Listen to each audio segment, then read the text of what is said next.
Welcome to the Dynasty Roundtable podcast.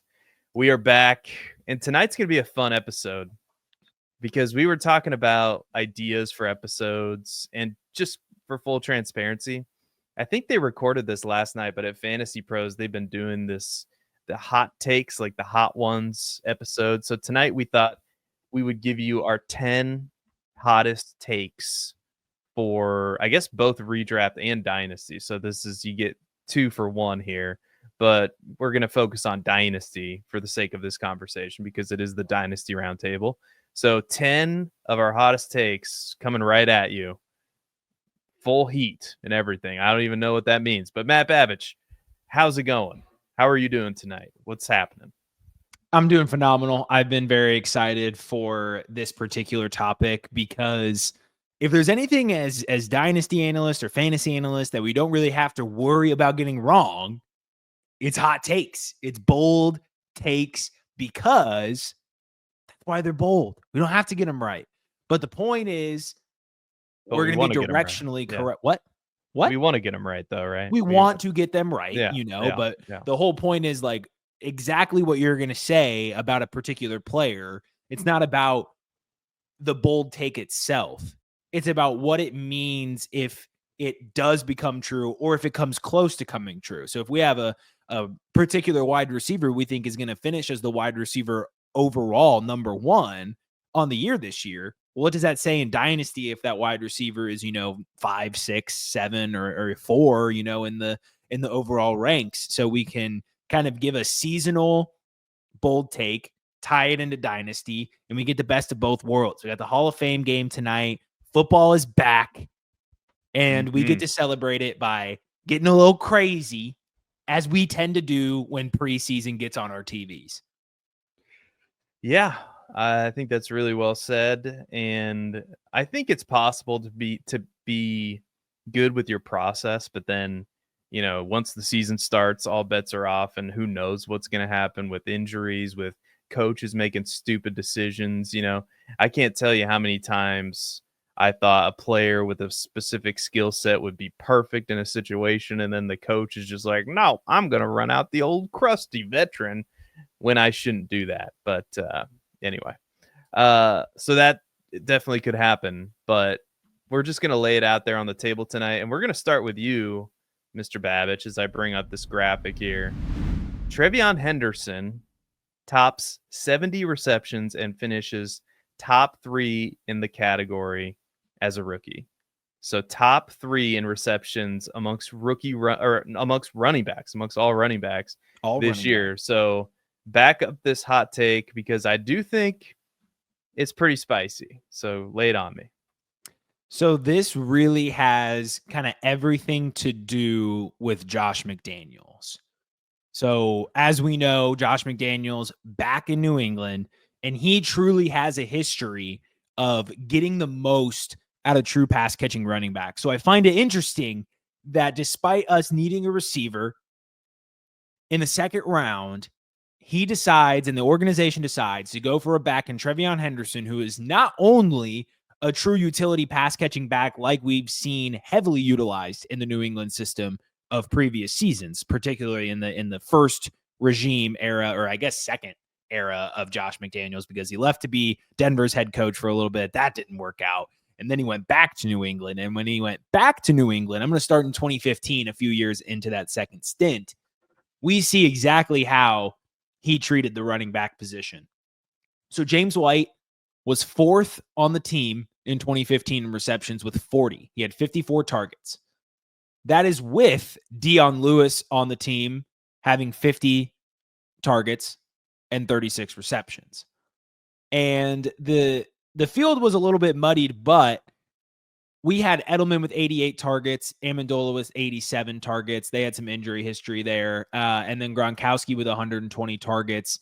There was even like we go to Brandon Bolden, who had 30 targets in this receiving game. Brandon LaFell had 74 targets. So they were pretty widely dispersed. James Cook had one of his lowest target shares of that season in his tenure with New England at 11.6%, was still 13th among running backs in the category. I consider the target competition to be less stiff than it was for James White in 2015 than it is for Henderson in 2025. Then we move to 2016, where he had a 16% target share. That was third among running backs. Finished fourth again, or sorry, wrong tab here. Finished second on the team in receptions with 60, and he had 86 receptions. Fun fact, that was a season when Julian Edelman had 160 targets. So that's maybe something we see out of Pop Douglas. Maybe Pop Douglas should have been one of my bold takes there. But there he gets to 60, doesn't quite get to 70, but again, he's not really a full every down back. We had LeGarrette Blount getting nearly 300 touches. Not a lot of targets, but Dion Lewis was also still there. So not only was James White's an interesting case, right? Because he was never that true runner that TreVeyon Henderson is. Complete different talent mismatch there in the running game. So these numbers I'm bringing up with James White, it only bolsters Henderson's case because he's that much better of a runner and that much more of a 3-down mold than White was. So I expect Henderson to be able to get more playing time than White was able to crack in this offense. Even still, very good finish there for James White in 2016. 2017, we dip back down to about a 14% target share. Again, finishes fourth on the team in receptions, has 72 targets, 56 receptions. 2017, we see 2018. Gosh, I'm all over the place. There's too many years. 2018, things shift. 22% target share, Seth, number 2 among running backs. And in that season, he had 87 receptions and 123 targets. Seth, he led the team in targets and receptions that season, if you can believe that. James White with only 94 rushing attempts. That's with Sony Michel getting 209 carries on the ground and Cordero Patterson getting involved in the backfield as well. And then in 2019, Seth, again, a lot of targets, 95 targets, 72 receptions, second on the team in both categories, 17% target share, which oddly enough was only 7th among running backs. But I think we get the picture. You know what? No, I'm not done. Josh Jacobs, when McDaniels moves to Las Vegas, what does he do with a guy like Josh Jacobs? 12% target share, 13th among running backs in 2022, ended the season with 53 receptions. For a guy like Josh Jacobs, that is a lot. And then in 2023, the pass volume dipped a lot, but he had a 13% target share, 10th among running backs. He is willing to get that RB heavily involved in the passing game. And clearly they have a vision for him. And it makes it all make so much more sense when you see what he did with James White in this system. I would not be surprised if he's getting 5 targets a game, 5 to 6 targets a game after the bye week, when that bye week bump hits. I think he's going to be, I started at 60. I felt like that wasn't quite bold enough. So I bumped it up to 70, but in the last 2 non-Cam Newton, Mac Jones years in McDaniel's stint in New England, James White cleared that number twice, and he even had a season with 120 targets and 87 receptions. That's the type of upside we have in TreVeyon Henderson. Now, I know what you're saying, Matt, Ramondre Stevenson's there. He's a pretty good pass catcher. I say yes, but I also say there is a reason they went out and got him. This is not a Zach Charbonnet pick. This is a guy in Stevenson who's had an injury history. He's a good runner. He is a good pass catcher. What I will say is take what Stevenson was able to do and multiply it by 1.5. And that's what Henderson is capable of in this offense. And when that starts coming to fruition, it's going to be less of a competition. I love that you went back to James White, because that's exactly where I went back to when I was doing my research, and I saw some of these target numbers, and they're just insane. 2018 New England Patriots, what an offense with James White leading the way. And what was interesting to me, and I think Ramondre Stevenson, he's had a history of like 12% target share in the past. So he's a more capable pass catcher, I think, than Sony Michel was. But there were very clear roles for those two running backs. Like Sony Michel was getting the carries with 209 carries in 2018, and James White was getting all the targets. So in a PPR league, he was just a smash. And I think that that's what TreVeyon Henderson is going to be. So I'm in lockstep with you. And I told you before the show, I think that this could be the East Coast version of David Montgomery and Jahmyr Gibbs. And I know TreVeyon Henderson is not as dynamic as Jahmyr Gibbs, but he's pretty dynamic. And the Patriots took him very highly early in the second round for a reason. And you can't tell me that wasn't to feature him smartly. And I think that they have capable coaches now in Mike Vrabel and Josh McDaniels. They upgraded the offensive line. I believe they have 4 new offensive linemen. They added Kyle Williams and Stephon Diggs. This is an offense that's going to be able to move the ball. And I think it's wheels up for not just TreVeyon Henderson, but some other Patriots that we're going to talk about tonight. I'm going to move. So I clearly endorse this. And for full transparency, he was one of mine. I said that TreVeyon Henderson was going to finish as a top 10 running back, and he's going to be a top 4 running back at this time next year in Dynasty. So I don't know if that's more bold than your statement as well, but I think if he gets 70, I think they pair with each other. Yeah, I think if he gets 70 receptions, I think, yeah, he's going to be, people are going to go buku crazy for TreVeyon Henderson in the offseason. I'm going to throw another rookie out there, and that's RJ Harvey. And my bold prediction is RJ Harvey finishes as a top 10 running back in fantasy, and he's top 5 amongst running backs in targets. And I think I've got a pretty good case here, because the case really revolves around Sean Payton and how he likes to use his running backs. He loves to dump the ball down to him. His last 2 seasons in Denver, his teams have ranked number 4 and number 1 in RB targets amongst NFL teams. We also know this is a situation where the RB leader in targets, Javonte Williams, who actually ranked number 5 amongst running backs in targets. I know I've mentioned that on this show before, but that still kind of astounds me. He only managed to finish his RB 30 overall with 70 targets. Javonte Williams is playing for Dallas. Harvey's profile, I think, is one of my favorite profiles that I saw entering the NFL draft, and then the draft capital made him an absolute smash. And I get it that J.K. Dobbins is there, but Dobbins at this stage of his career, he only played 13 games last year. I don't think he's the featured running back anymore. If anything, I think J.K. Dobbins can function very much like Ramondre Stevenson. Now, they're not the same player, but I think J.K. Dobbins can do just enough to help RJ Harvey learn, because I think both for TreVeyon Henderson and RJ Harvey, it's not going to happen right away. We saw this with Jahmyr Gibbs in his rookie season. It didn't happen right away, but you could tell that there was explosion and there was talent there, and that, the Lions, I mean, we all made fun of them for drafting Jahmyr Gibbs that high. Turned out to be actually a pretty good pick comparatively to some of the other picks. Now, maybe they could have done better, but still, Jahmyr Gibbs is an explosive playmaker, and I think that's what, these two guys are here, RJ Harvey and TreVeyon Henderson. And so it's not going to happen right away, but I do think it's going to, about week 5 or week 6, I think these guys are going to be buy low candidates in redraft and dynasty at that point. And the offensive environment's really good, not just with Sean Payton, but the offensive line. The offensive line ranked number 2, according to PFF, at the end of the 2024 season, and every starting member of that unit is back in 2025. So RJ Harvey's and J.K. Dobbins, for that matter, are going to have some big old holes to run through. And the offense is going to be able to move the ball. We know they have Bo Nix. They ranked number 10 in the NFL in points scored per game last season. Bo Nix ranked number 6 in pass attempts last season.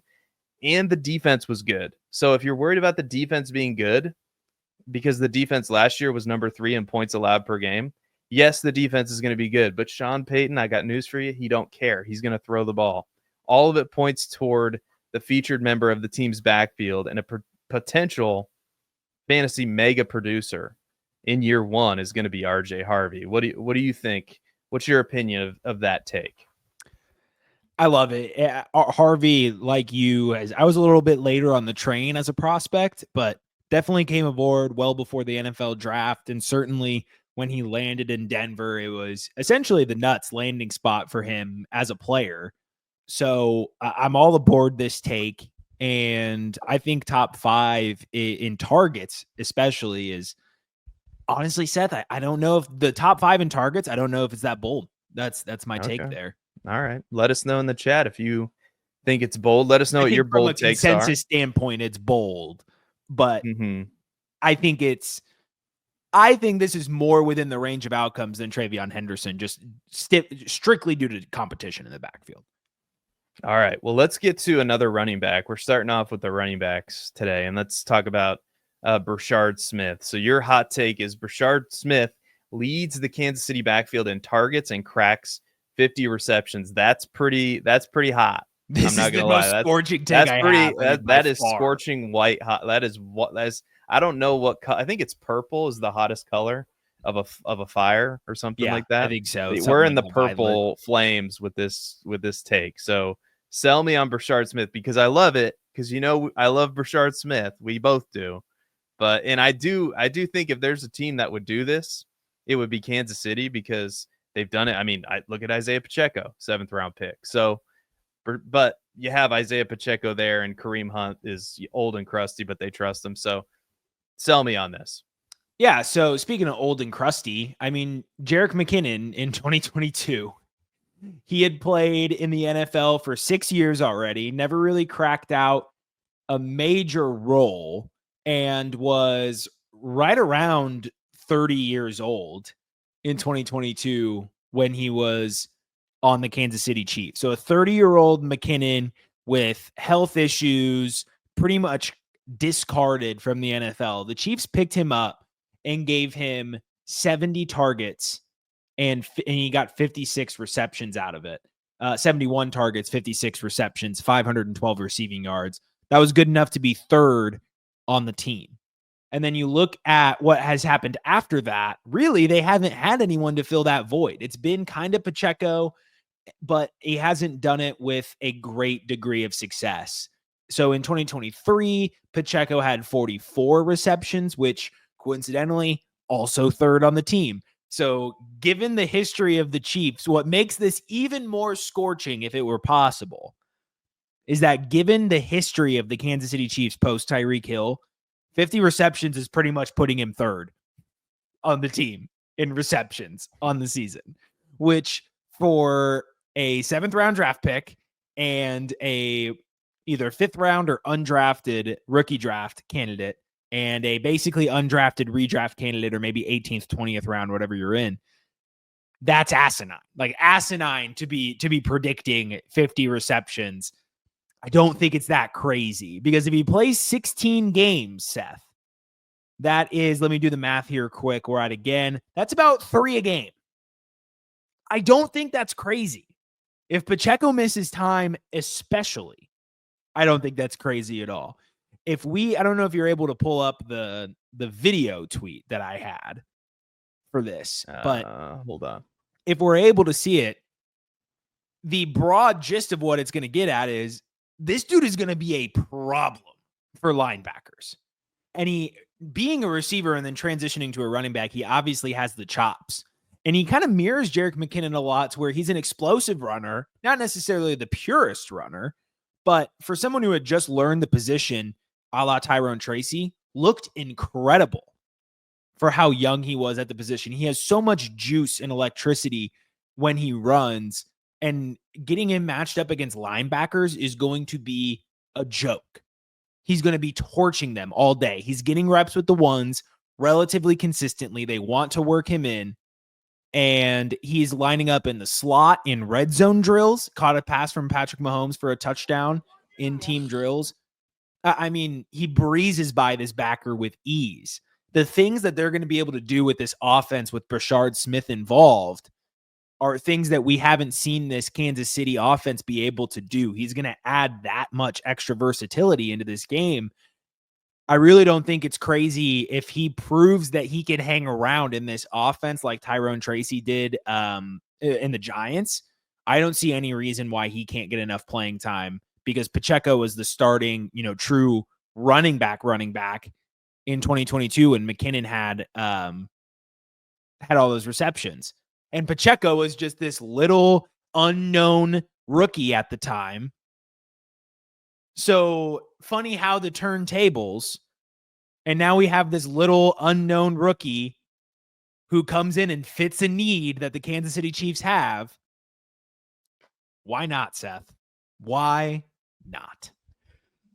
I was at a friend's birthday party and the drinks were flowing and my friend group, they know that I do fantasy football content for a living. And they asked me, who's your favorite sleepers, or who, and I told them, and I told them, this is not to placate your homerism, because we do have, obviously I was talking to a bunch of Chiefs fans, but I told them, with my last pick in every draft, I want Jalen Royals, and if I can't get Jalen Royals, I want Brashard Smith. Like that those two guys are the very definition of upside in an offense that I think is going to be really good. And we have the Rashee Rice shoe that still has to drop. And that's going to create more opportunities for Jalen Royals and probably Brashard Smith too. And you know what? Isaiah Pacheco, as much as we liked him as a prospect and we like him as a player, and obviously we love his tenacity as a runner, the dude runs into the back of offensive linemen quite a bit. So if the Chiefs are looking for a little bit more explosion, and I know Isaiah Pacheco's fast, but Brashard Smith brings a whole new level of pass catching, receiving ability that I don't think Pacheco necessarily has, at least naturally. I mean, he can do it. We've seen that in the NFL playoffs before. But Brashard Smith, to me, he used to be a wide receiver, for crying out loud. So he's a wide receiver playing running back, essentially. So he's a little bit raw, but the Chiefs the Chiefs are a perfect fit for Brashard Smith. When they took him on draft night, even in the 7th round, I popped a little bit for that. So I really like this take. Any final thoughts or words before we move on to potentially an unconventional hot take? No, I want to hear this one. I'm excited to hear this one. All right. So Tyjae Spears, my guy, this is the hot take. Tyjae Spears proves he's the best running back in Tennessee and finishes as a top 15 running back in fantasy. And here's the crux of the argument is basically Tyjae Spears is better than Tony Pollard. And here's how I know that. In 2023, because 2024, let's face it, was a season of injuries for Tyjae Spears. Ankle sprain in week 2, week 6 hamstring strain, and then 2 weeks where he was dealing with concussions, week 11 and week 17.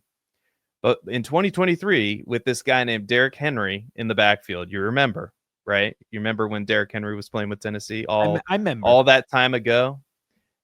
Number 9 amongst running backs in targets, number 14 amongst running backs in yards per reception, number 11 in yards per route run, number 6 in yards per touch, number 26 in yards per carry.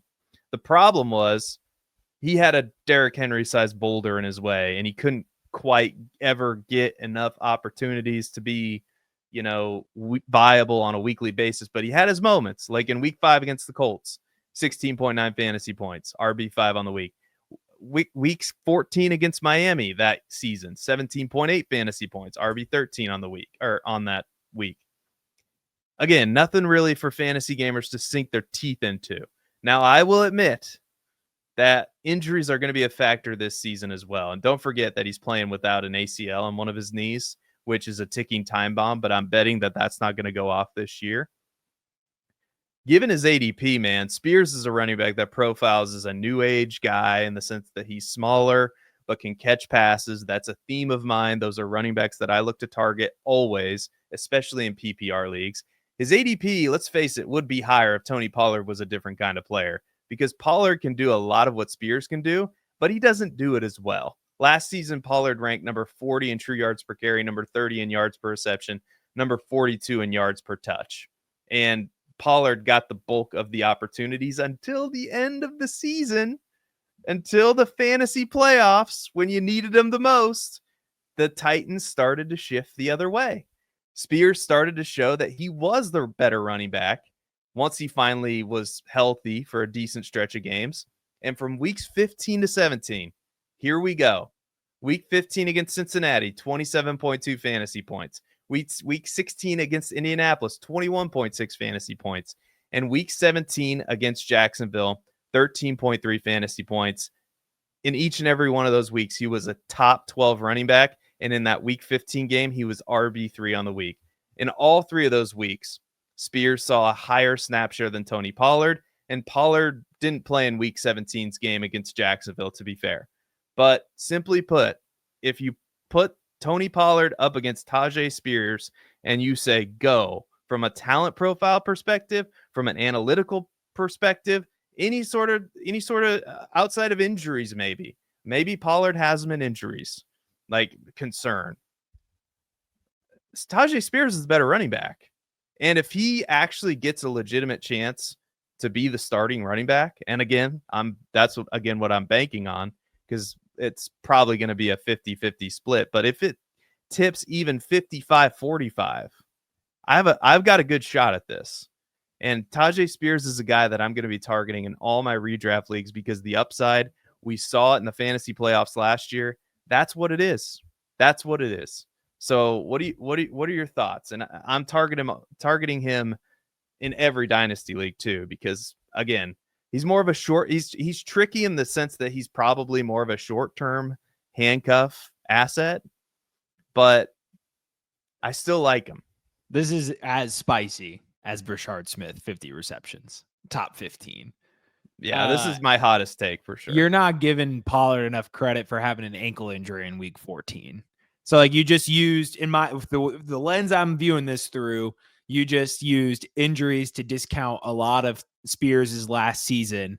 And then the crux of your argument also relies on Pollard being hurt with an ankle injury. That I hear what you're saying, and I actually think that Spears has a ton of upside in this offense. So I don't want it to sound like I'm super pooping on this. But that is my one point of pushback, is, to be fair, Pollard had an ankle injury in week 14, which contributed to his decline in usage. Week 14 was Miami, right? Yeah. And then he got injured during that game. And then afterwards, that was Jacksonville, but he did 62% of the snaps, suffered an ankle injury, and then only played, 45, 40, and then didn't play week 17, did come back and play week 18 and had 22 carries, but no targets. So I think this offense is going to take a step forward. Spears' role is going to increase. And so I do think that 24 would be a mildly hot take. So I appreciate you pushing it to 15 and really, getting the most out of this one. Yeah, for some reason I missed that, but I guess since he played, but you're right, he was dealing with an ankle injury. But that's something that's been shown up now a lot. Spears was coming up. History. You could also say that Spears was just coming off of a concussion in like those 12, 13, 14 weeks. Oh, 100%. So, and then you can also say that, Pollard has had a couple of lower body injuries here a few years in a row. So yeah, like if he gets the opportunity, and I get it, it's bold. This is a bold take episode. I think he's really good, and I think he's just a better player than Tony Pollard. Like going into last year, that this was my take when their ADPs were a lot closer. If you remember, I was team Tyjae Spears because I thought he was better back then, and my opinion hasn't changed. So again, let us know what you think in the comments. But now we're gonna get to our wide receiver 1 debate. And I'm going to throw it to you because your bold prediction is that Nico Collins finishes as the wide receiver 1 in fantasy. Sell me on it as a bold take. Yeah, I've been thinking about his upside for a while. And then like a message from God right before we air this episode, don't you go to the tweet just yet, but Dwayne McFarland kind of dropped a bit of knowledge that really just the clouds parted and the light shone down and everything. And it all clicked. So we go back to 2023 when he broke out. He was 7th among receivers in fantasy points per game, 23% target share, 28% red zone share, which is huge for the touchdown production, which he had 8 of that year, 11th among receivers. He was also 6th in yak. So you see this big body guy who plays a lot on the outside. He has that ability to get into the open field and create yak. He also is just an efficient producer. Was 2nd in yards per route run and 10th in yards per team pass attempt in 2023. And then we go to 2024. So how does he expand upon that? Well, they start running him a little bit more in the slot. They bump him up to a 25% target share, a 28% red zone share, a 29% target rate, which was 9th as targets per route run. And how did he perform? Well, he finished 8th in fantasy points per game, 8th in expected fantasy points per game. He was 3rd in yards per route run and 7th in yards per team pass attempt. Just utterly dominating fools. And this comes through an injury where he had a hamstring strain and then had a re-aggravation of the hamstring strain and then had to come back and play from that. And we know how tough that is for receivers to play through hamstring injuries, which takes us to Dwayne McFarland's little bit of knowledge that he dropped on Twitter at Dwayne McFarland. Nico Collins, healthy games 2024, including playoffs, 19 points per game, 28% target share, 48% end zone target share. That's even better than the 28% seasonal target share in the red zone that we got. That's 2.87 yards per route run, 2nd in the NFL, which aligns with what we've seen from him in the past 2 years. That type of usage can absolutely yield a wide receiver one overall upside, especially with a team in the Texans where the offensive line is struggling. They might be losing some games, having to throw, and they're in a division, where Jacksonville's improving, Indianapolis is and Tennessee is expected to improve as well. So some of these divisional games are expected to get a little bit tougher for him. And Dwayne McFarland is always running these utilization reports over on Matthew Berry's Fantasy Life. So if he's telling you that he has wide receiver one overall upside, that means he has done the math. Yeah, I think I don't hate this. So I'll also throw out the reception perception. Oh yeah, thank you. I forgot about the reception perception. I mean, look at that. It's so much green. Yeah. For the podcast listeners. The only route he was below average in success rate on was the comeback, and everything else was green. I mean, he has one of the best route charts of active players in reception perception. Yeah, I think the only chink in the armor are the injury concerns. I mean, That's really it. Because you look at this offense, I mean, it's an offense that I think is going to be efficient once again with CJ Stroud. They have a couple rookies in Jaden Higgins and Jalen Knoll, and they added Christian Kirk. But outside of those guys, I mean, Nico Collins is very clearly the number one option in the offense. And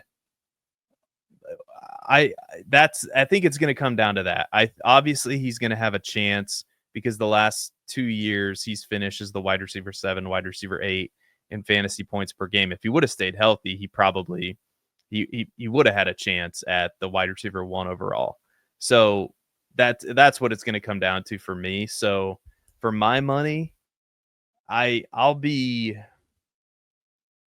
know. I get what you're saying, but this is probably my least favorite take of yours, to be honest with you.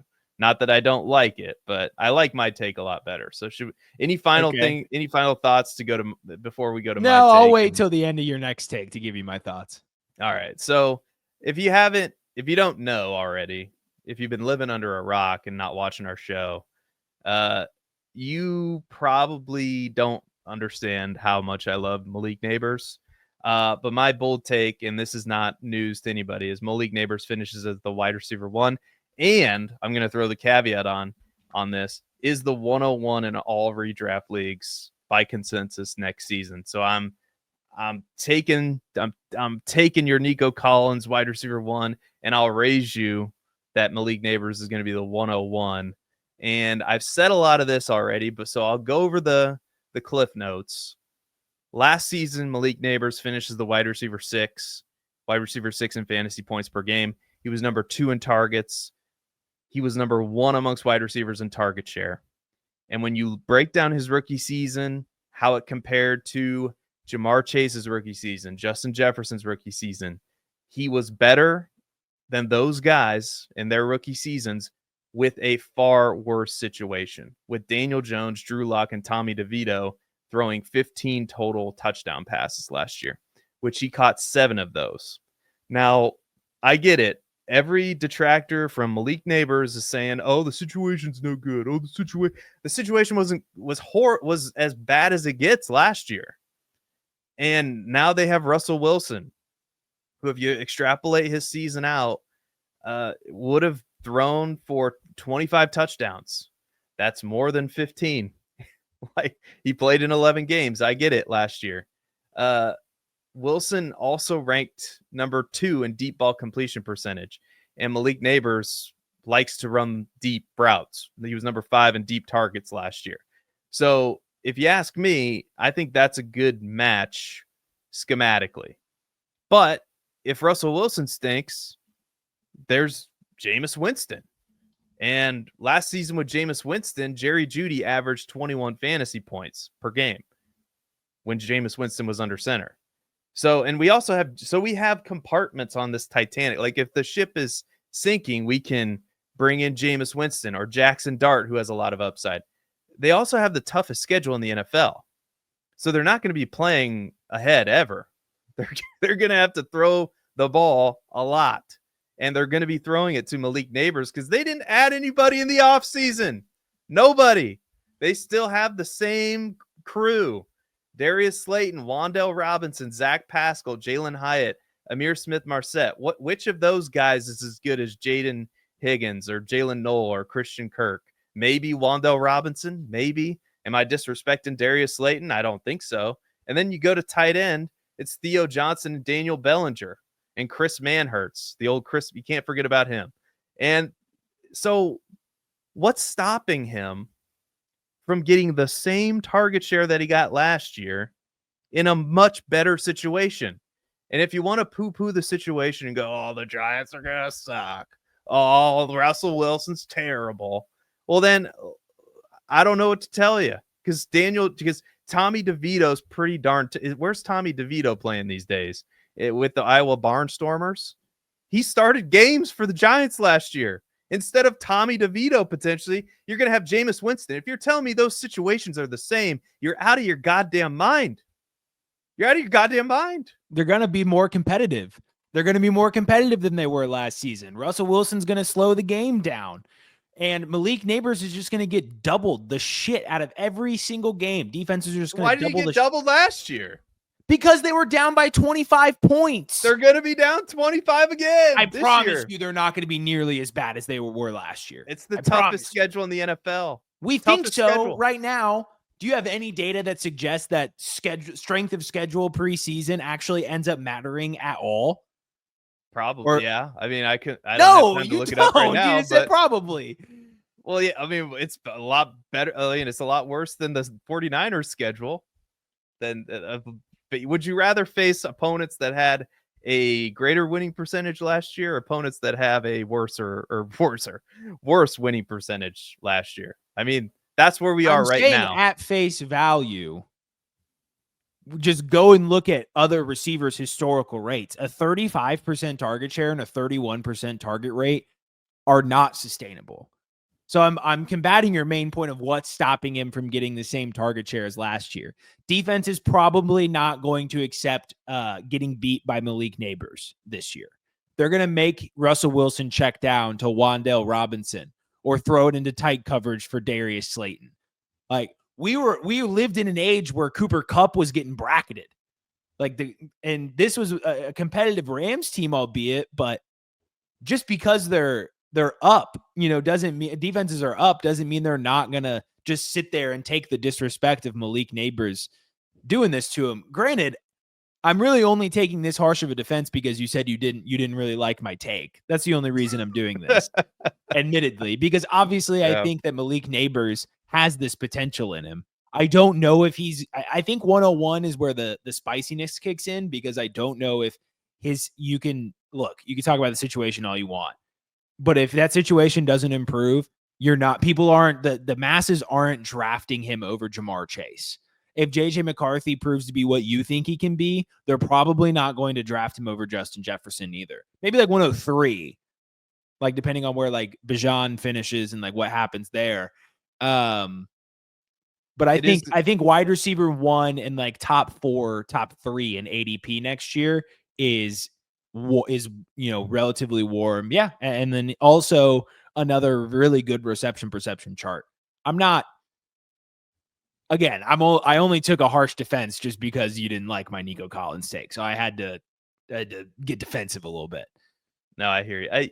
It is a fair point. Like the only thing that you could point to, in my opinion, about a concern, are they just going to put 3 guys on him or 2 guys and just say, you're going to have to beat us with Wan'Dale Robinson and Darius Slayton?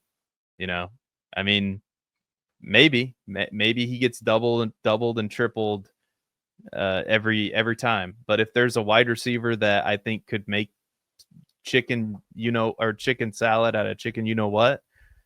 I think it's Malik Nabers. And I think he proved that to you last year. And I think a lot of people are just, what really frustrates me is that whole, the situation's terrible. And then argument over, it's done. We're just going to automatically say, oh, well, yeah, the situation's bad. Well, guess what? They also have Cam Scatabo too in the offense. So their offense should be better with the quarterbacks and the improvements at running back. So maybe teams have to stack the box a little bit more. I don't know. Not saying it's going to be a great offense, but I do know they're going to be in negative game scripts. And Malik Nabers is clearly their best offensive player. And I think a 30% target share is his floor. I mean, 30% target share. I mean, it almost has to be, assuming he stays healthy. Let us know what you think of that in the comments. Let us know which side of the debate you're on, or who you think the wide receiver 1 in fantasy is going to be. And if you say Jamar Chase, I will reach through the computer and slap you. Let's move on to the next player on your list. And I'm excited to hear what you have to say about Travis Hunter, because your bold take is Travis Hunter earns a 25% target share and finishes as a top 12 wide receiver in fantasy points per game. This on the heels, this is what makes this take so hot. This on the heels of a report that Travis Hunter's basically has played more defensive snaps than offensive snaps, which of course is making everybody run away from the Travis Hunter in drafts. So obviously he's just going to be a cornerback. So Matt, tell us why we shouldn't be worried. I don't give a shit about what's happening in preseason, man. Like I don't. I saw some. Yeah. I wish I could remember who tweeted it, but I just thought about it. Somebody basically said, no matter what the report is, people are going to take it to mean whatever they want to mean. Oh, he's playing extra defensive snaps. Well, that means it's because he needs to get more familiar with the playbook and there's more ground to cover on defense versus, well, it's because he's going to play corner all the time. And then the opposite is like, oh, he has a great catch in the red zone in a drill, or there's news that he's just breaking away as a receiver. Oh, yeah, clearly he's going to be playing as a receiver. Well, no. There's always something for the Travis Hunter people. They have already formed their take. No one's changing their opinion. They're just taking whatever clips, whatever sound bites, whatever tweets they can, and they're figuring out how to craft that to the narrative. The fact is, he wants to play both ways. And you and I both, he is one of the rarest talents I think we've seen. And when he says this year he's going to play both ways, I believe him. I think he's a better NFL receiver than he is an NFL corner right now. And I think he plays more offensive snaps. And I think he is too game-breaking of a talent. And offense is too important in the NFL for him not to be actively involved. And there are reports, I'm not taking them too seriously because Brian Thomas Jr. is also very good at football, but there are reports saying that Hunter has looked like the best receiver on the field as well. So if he's the best corner and the best receiver on the field, and he wants to play as many snaps as possible, well, shit, Seth, he might just play as many snaps as possible. The reports I care about are the people who are simply in awe, and mostly the coaches and reporters who are in awe of Hunter's stamina and how much he is able to play, how much he is running around during practice. Seth, that is what I care about, because we know he is a true gem on either side of the ball. What matters to me is this actually going to happen? Like, are they going to have to split his snaps like 50-50 and play him a little bit of this, a little bit of that, or are they going to let him go? And I think what happens is he goes on offense and they ramp him up on defense throughout the season as needed. And that's going to yield a 25% target share. I think he and Brian Thomas Jr. both finished near there. And top 12, I think he's game breaking. I think he has an outlier touchdown season for a rookie with double digits. I like Travis Hunter, and that is extremely spicy. And I think a lot of people are maybe going nuts right now talking, well, what about BTJ? BTJ is the better wide receiver in the offense. He proved it last year, you son of a gun. I assume that is where you lose a lot of people, but Travis Hunter's pretty dang good. Like, they traded up to get him, and I don't know. I did a film breakdown on Travis Hunter. You can check that out on my channel. We reviewed him extensively here on the Dynasty Roundtable, and we both came away with the same take, really. So he's incredible. Yeah. I mean, whatever numbers you want to put up there, the point is, I believe he's going to be heavily involved on offense, and you should be buying Travis Hunter at his Dynasty price. Yeah, and I also think in redraft too, I like to take chances, and I think Travis Hunter's upside, where he's going, especially, I mean, he's fallen back down to where I think I'm willing to take the chance again. Well, I was always willing to take the chance. Who am I kidding? So, yeah, I love this. I want it to happen, and I think that's going to be one of the more fascinating storylines of the NFL season is how are the Jacksonville Jaguars implementing Travis Hunter's skills, and are they going to use him correctly? Because that's a whole nother conversation. It is the Jaguars. I trust this version of the Jaguars more than I've trusted past version of the Jaguars. I'm just going to say that. Liam Cohen, Duval, baby. You ready? You ready for me to make you really happy? I'm ready. All right. Let's see what you think of this. My next bold take is Drake Maye finishes as a top 5 fantasy quarterback. So here's the deal. Last season, Drake Maye, in my opinion, showed why he could be one of the next elite producers at the quarterback position. So he played in 10 games where he attempted 20 or more passes. In those games, he averaged 17.4 fantasy points. If you extrapolate that out to a full season, he would have ranked right around where Jordan Love finished at quarterback 13. But, and this is a huge but, and I know Matt knows where I'm going with this. Let's not forget the Patriots last year were a dumpster fire. Okay, they didn't have any receivers outside of Hunter Henry, who led the team in targets, and the offensive line ranked number 32 out of 32 according to PFF, dead last in the NFL. This, I'm trying to think, I was probably the worst possible situation for a quarterback to be thrown into. And the kicker is Gerard Mayo was immediately fired just after one season. The Patriots have hired Mike Vrabel. They've hired Josh McDaniels, who we talked about earlier. That's some competency at coach and offensive coordinator. The Patriots brought in 4 new offensive linemen. They signed Garrett Bradbury and Morgan Moses. They drafted Will Campbell with their first pick in pick 4, I think, in round 1.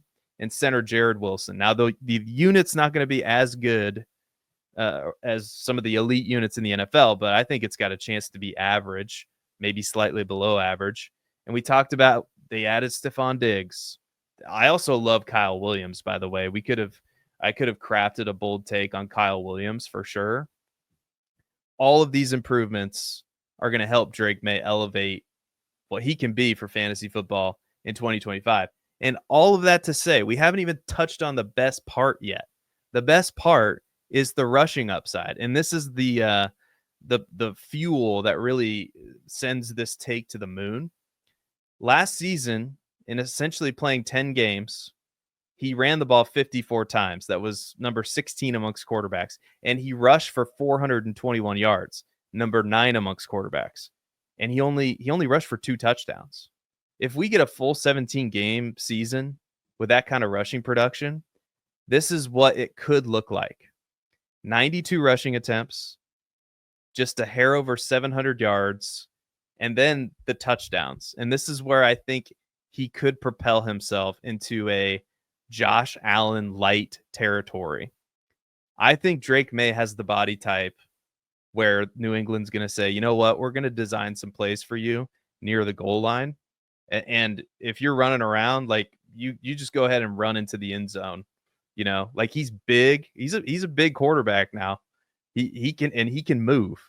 So I absolutely love Drake Maye this year. He's my favorite quarterback to draft, like in that range of like Dak Prescott, you know, JJ McCarthy, Drake Maye. Like I like all those guys, but Drake Maye stands out to me as his situation. Like JJ McCarthy's situation is the exact same as it was last year. He just got hurt.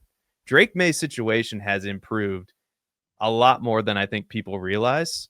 And I think this year he can really start to smash. But what do you think? Yeah, I don't think you need to convince me too much of this one. Yeah. No, I mean, I think the one thing I'll add is that they weren't even a lot of designed rushes either, and that's something that's going to change. We're talking about the offensive coordinator of the Cam Newton Patriots, and he was rushing the ball a lot. Yeah, I don't think there's going to be any, oh, we need to protect our quarterback. I think no, I'm Mike Vrabel and I want to win football games, and we're going to do whatever it takes to win football games because I'm Mike Vrabel and I approve this message. I think like there's going to be no pussyfooting around there.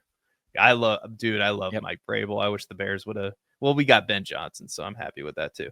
But let's get to your next player. And I love this one too. This is like we butted heads on the wide receivers, but now this is a love fest, and it's Kenneth Walker. So your bold take is Kenneth Walker finishes as a top 5 RB in fantasy points per game and is a consensus first round pick in redraft leagues next season. I'm laughing because I like this so much. Go ahead, lay it on me. Yeah, so in the interest of time, I'll be a little bit briefer on this one, but that's okay because I have a more compact argument anyway. But Clint Kubiak was around in Minnesota as the quarterback's coach and offensive coordinator even in 2021, but he was around through the years where Dalvin Cook had multiple running back 2 overall in fantasy points per game finishes. And then he goes, in 2023 he's with San Francisco as the passing game coordinator. Christian McCaffrey finishes as the RB1 in fantasy points per game with a 19% target share, which of course led all running backs. And he had 83 targets and 67 receptions that year. Then go to Alvin Kamara when he was with the Saints in 2024, who had a 21.5% target share, 89 targets, which led running backs, and 68 receptions, which was second. And he was first in expected fantasy points per game, but finished 5th. Now going to Kenneth Walker, who just had a career season, finished 12th in fantasy points per game with 16.5. And that's coming off the heels of only 8 total touchdowns, his fewest in his 3 years as a Seahawk. He was 6th in expected fantasy points per game and had a 13.8% target share, which was 4th among running backs, 53 targets, 46 receptions.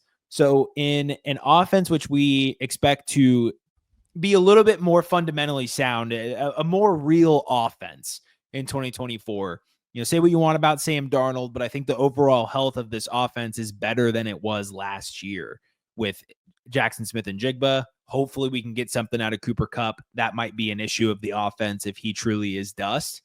But Kamara was in a really bad offense too. Even if that's the case, we just might see a ton of more targets go to Kenneth Walker. Electric profile. We know the talent that could be Kenneth Walker. It's pretty much, can this offense take the step forward? Can they use him right? Which everything we're hearing seems to be pointing towards that. It's all about taking care of his body and keeping him on the field. Yeah. And, the offensive line is not going to be the greatest, but they did add Gray Zabel. I love this because I do think that the offensive coordinator is a huge part of this, and his history would tell us, and the reports at a training camp too are, Kenneth Walker's likely going to be a bell cow in this offense. And if he is, he could definitely be in that conversation next year with his age and all that. I love that. My last one's going to be pretty quick too. It's Hunter Henry, and Hunter Henry finishes as a top 6 tight end in fantasy, and he finishes as the best value pick at the tight end position. And a lot of this has to do with, I think the New England offense is going to be a lot better. But last year, Hunter Henry finished number 5 in targets amongst tight ends. But more importantly, he was number 7 amongst tight ends in red zone targets. And as we talked about, the New England Patriots were dreadful last year offensively. This New England offense has been upgraded, as we mentioned. I won't go through that again. And I think that Hunter Henry could just be a touchdown machine because, they have Stephon Diggs, Kyle Williams. They do have some good options at pass catcher. Demario Douglas, I should have mentioned him. TreVeyon Henderson, obviously. But they don't really have a legit big-bodied red zone threat outside of Hunter Henry. And I could see this. I think tight end in fantasy, it kind of comes down to which wild card tight end could finish with double-digit touchdowns. And I think that could be Hunter Henry this year. What do you think? Absolutely, particularly with his red zone role. And again, somebody who was in a Josh McDaniels Patriots offense before. So he's very familiar with him and knows how to work him into this offense. And particularly with who's there, he probably will lead the team in red zone targets again. Yeah, Hunter Henry is one of the reasons why I don't love taking a tight end early. Now, don't get me wrong.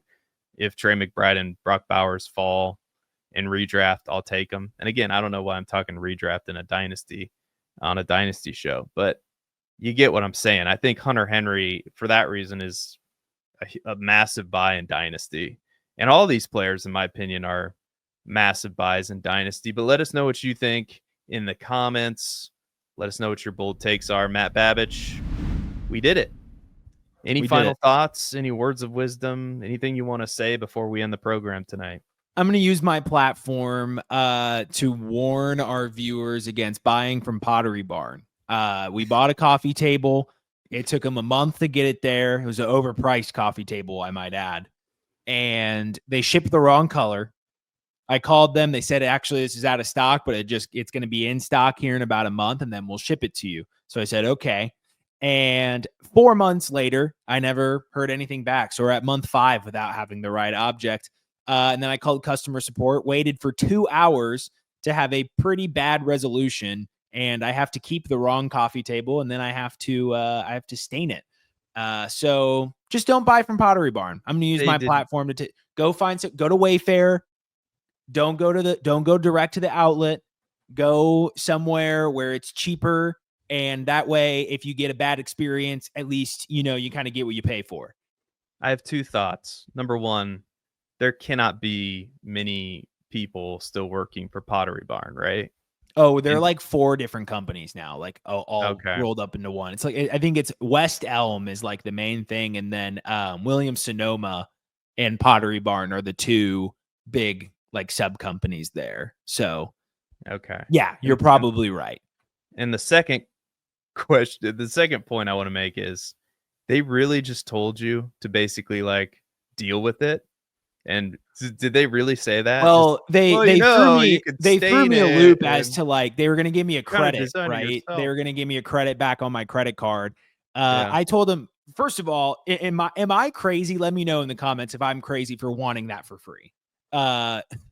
Because they said that the item I wanted was out of stock and they had no idea when it was gonna get there. So my thought is, you either can get some revenue or none at all, or I'm going to send the whole thing back. I said I thought 50% was fair. I told them I wanted 50% off. They said they couldn't do that. They can only do 30%. I said, well, I'll do 40%. They went back and said, we're going to escalate it to a manager who can approve the 40%. Wait a minute. So there's someone out there that can approve 50%. You just lied to me and said you couldn't go over 30. And then how I literally felt like I was negotiating a rookie contract. Like I was literally on the phone for 2 hours, like going back and forth negotiating. And then this woman hops on the phone and says, we have policies in place that set. And I said, what's the policy for not getting the correct item after 5 months? What does the policy book say? And she goes, I can't do 50%. I say, can you do 40? Literally, she sat for a second of silence and she goes, I'll do 40. There's nickel and diming me out of $70. This Pottery Barn, a big one of those. Yeah, we might have to make some adjustments to the YouTube monetization. Well, we aren't monetized on YouTube yet, but we could be with your help. Click the like button. First 2 minutes. Subscribe to the channel. That's true. That is true. But we aren't monetized, so middle fingers all around. Who cares? But when we are monetized, and we will be soon, thanks to our loyal listeners, we might have to be worried about such things. But we don't have to be right now. That is going to do it for us. But we all know how we feel about Aaron Rodgers, very similarly to how Matt Babbage feels about Pottery Barn. I bet you actually Aaron Rodgers probably owns a stake in Pottery Barn. That's probably why. Did you see, by the way, the thing on Twitter with Aaron Rodgers basically throwing the kid's ball into the I don't know if he didn't know where it came from or whatever, but there's very clearly a kid looking. I mean, just look around, look to the other side of the golf course, and he just threw his football into the stands, and that kid was so unhappy. And that's Aaron Rodgers, ladies and gentlemen. Nobody cares about him. Thank you so much for watching. Don't forget to click like and subscribe. Follow us on social media. Our links are there at Seth Dewald or Seth_Dewald, at Babbage_Matt10, at FF Dynasty Table. Until next time, be good, everybody, and we will see you later.